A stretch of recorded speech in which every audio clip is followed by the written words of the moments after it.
We're here to demand an immediate end to the war and to fund the wounded. Military recruiters are in our high schools, they are in our colleges, they're affecting us, they're giving us lies, saying that they're going to give us money, that we're going to get all this job training, which doesn't happen at all. Less than a third of people that are recruited actually get money for colleges, which is the #1 reason why people join up. They're our brothers, they're our sisters. We support war resistance. The military is a giant machine that legitimizes violence. We're redeploying people who are already diagnosed with PTSD or depression or some other psychiatric condition. There's a lot of veterans that are not getting what they deserve. As soon as they get into the war, they start cutting the benefits radically to veterans. What kind of message does that send to our veterans? We failed the men and women who have gone over to this war, and whether the war was right, whether they agree whether it was right or not, it's about, we have to take care of the people now. Just in my own experience of this war, all I've seen is contradictions. We're here to let the world know and the country that we want an immediate end, and we want the veterans, combat veterans, all veterans, to get the care that they deserve.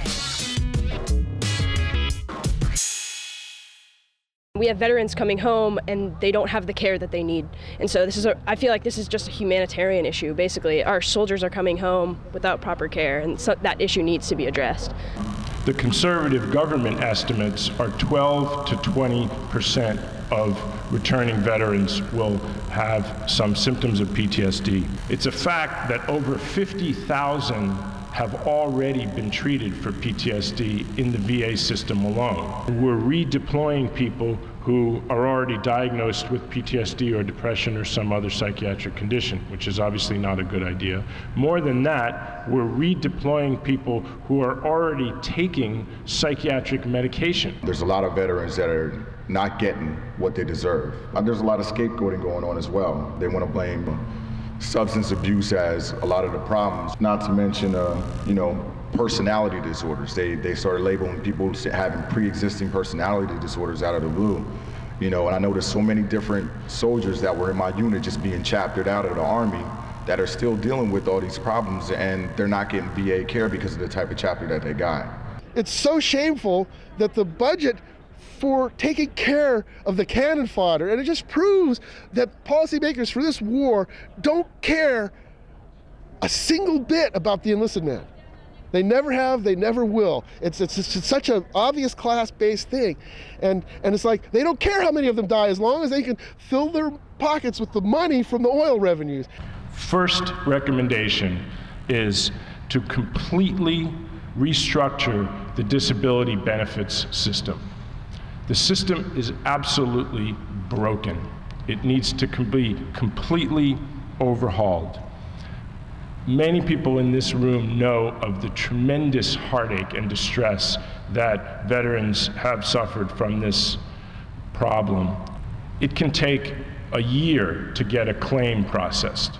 If you appeal the claim, it can take 2 years or more to get the appeal processed. Currently, there's a backlog of 400,000 unprocessed claims.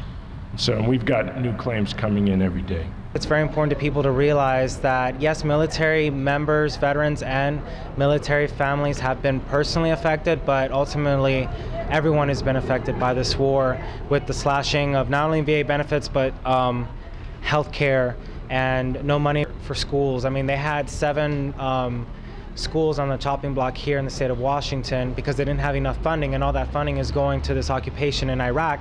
And how funny, the majority of these schools are in working class areas of color. The military is the epitome of hierarchy, authority, and classism, which translates into the ranks and the chain of command. It's the epitome of racism. Certainly in the division it makes between us and them, we're the good guys, they're the bad guys, that's racism. It's the epitome of sexism, gender conformity, and homophobia. The military is a giant machine that legitimizes violence. The military sanitizes and glorifies violence. It rewards unquestioning blind allegiance and obedience, and it penalizes individual integrity. But the troops are there and we are here, and unlike our government, we cannot and should not turn a blind eye to the suffering of everyone involved. Just in my own experience of this war, all I've seen is contradictions. You can't have a war without pain, conscription, death, and that's what we've tricked ourselves into thinking. Since the Vietnam conflict was over, somehow we got it into our American routines that the great technology and the best fighting military in the world could somehow make the magic war, that is war with no conscription, the all-volunteer army, which is a lie. What does a machine gun do for national defense? What do bombs do to defend us? Machine guns, bombs, tanks, they kill. They don't defend us. Are we not better protected by universal health care, affordable housing, than by a gun pointed at the Iraqis? This profit-driven system, and let's call it by its name, capitalism, cannot survive without racism and imperialism. And we cannot put our faith in recommendations and liberal politicians. My ROTC students' understanding of defense and protection necessitates a gun because according to their training, violence works, violence is necessary, it protects, it gets rewarded, and it is morally righteous. That is scary. But that is military training. It's military brainwashing. And unfortunately, once you are trained in violence, it leaves its mark on you. Your tour of duty is over, you come home, and you bring the war home. It's not over. Violence is not something you can leave at the door, much as you want to, hard as you try. Violence stays with you, the war stays with you. Because the training in violence is psychological, it stays with you. And when you come home after you've been trained in equating protection with killing, or equating defense with the ultimate form of violence, you're very, very likely to engage in domestic violence, and in many cases you do. So if you truly believe that you're actually defending the US by attacking Iraq, then you truly believe that aggression is appropriate action when one feels on the defensive. The US civilian population is reported to have 3.1 incidents of domestic violence per 1,000 people. In the military, in 2001, that is before the latest war, it was 16.5 per 1,000 compared to 3.1. However, we know that this is very, very seriously underreported. 47% of the reported case of domestic violence in the army led to absolutely no action. Wives and girlfriends are not the only ones who suffer. The children in military families also live in fear of their dad's violent anger. Teachers in elementary schools where there are many children of military families have noticed a very disturbing pattern. The children actually dread their father's visits. In their essays, their art, their role play, they model a happier household when the father is gone and a violent or scary household when the soldier dad is back. The rates of murder of babies and children under 10 in military homes is much, much higher than it is in civilian homes.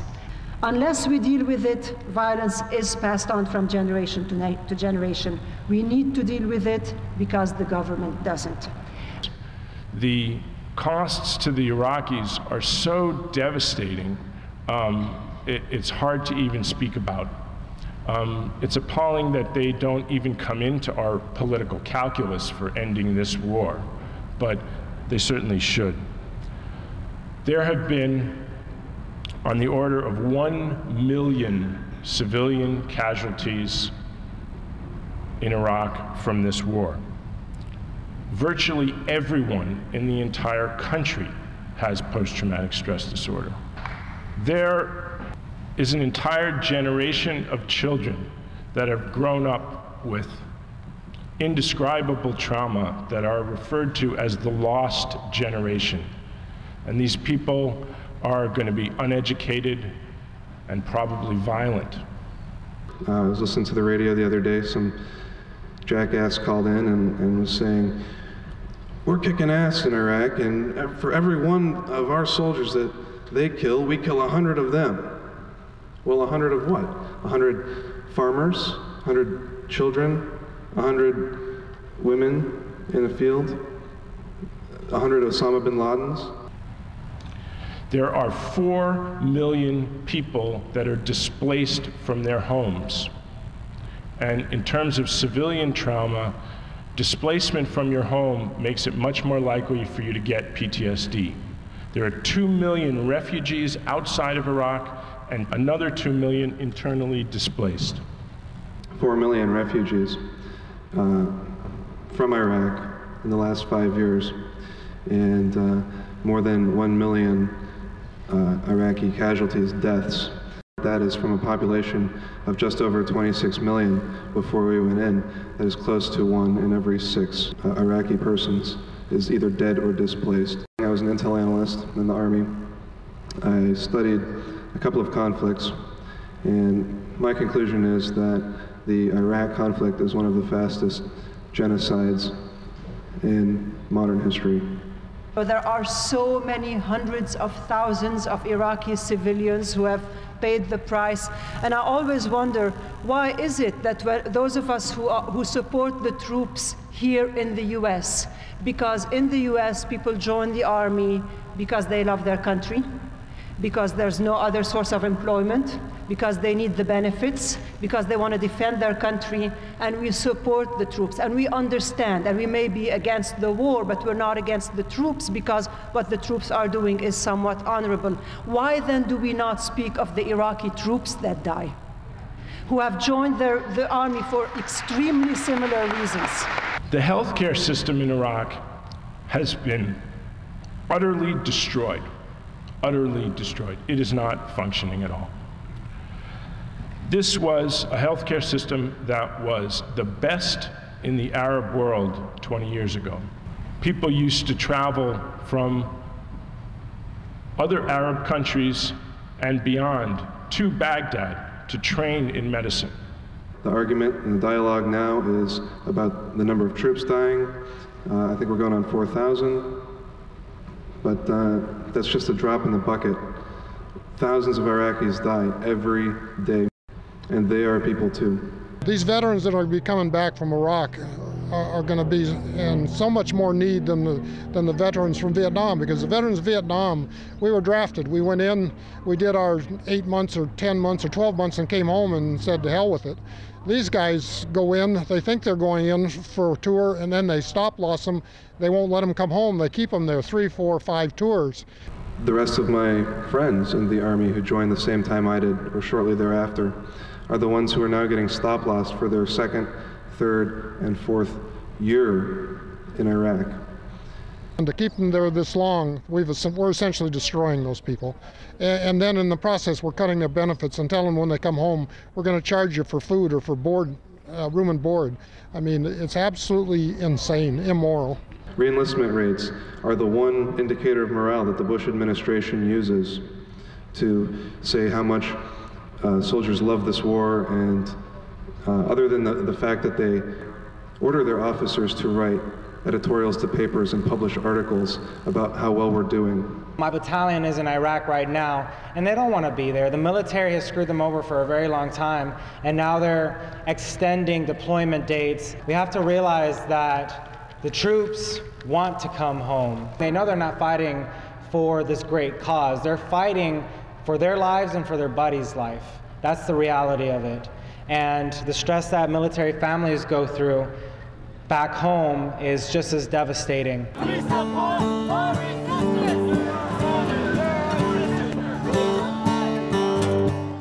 It's going to be the soldiers and their families that are going to stop this war. The anti-war movement is good, but basically we're all supporters of, you know, what the real thing that should be happening is that people need to resist and rebel and to fight back against the system and the war. What do we want? No. When do we want it? Now. The key to any movement in this day and age of continuous imperialist wars requires the participation and leadership of active duty GIs, uniting with their working class brothers and sisters. It's really important to get young people out here. Young people are the ones that are disproportionately dying in this war. 60% of those who have died have been under the age of 26. If young people get out here and show that they understand that that is happening and understand that veterans are coming back without the proper care, I feel like that makes a way stronger statement. People need to wake up and get involved and realize that we're all in this together, and we have to act and organize. Our future is not yours to choose.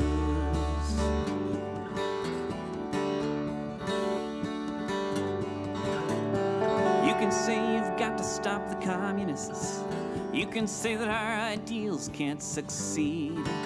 You can say that competition is the only way, and a global system based on greed. You can call yourself a Democrat. You can call yourself whatever you will.